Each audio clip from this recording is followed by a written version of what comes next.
Hello, कैसन बानी आप सब। बहुत ही अच्छा एगो गाना रिलीज भइल बा फुल एचडी वीडियो में।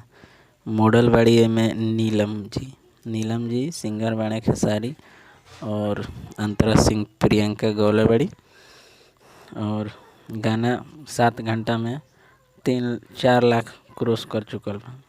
34,000 लाइक मिल चुकल बा और गाना बहुत अच्छा बावे। लिरिक्स बा सोनू सुधाकर के, म्यूजिक बावे शंकर सिंह के। बहुत अच्छा गाना बावे। फुल एचडी में रिलीज भइल बा। टीएफ फिल्म पर रिलीज भइल बा। टीएफ फिल्म पे रिलीज भइल बा, जाकर के अभी नहीं देखले तो देखी, जो बहुत ज़्यादा गाना के पसंद कइल जाता। टीएफ से आइल बा ई गाना, ज़्यादा ना वाला टीएफ से, बहुत कम टीएफ से आवेला। तो चलिए ठीक बा, चैनल को सब्सक्राइब कर लें। भोजपुरी हिट खबर लाइक करें, वीडियो पे कमेंट करके बताएं वीडियो कैसा लगा।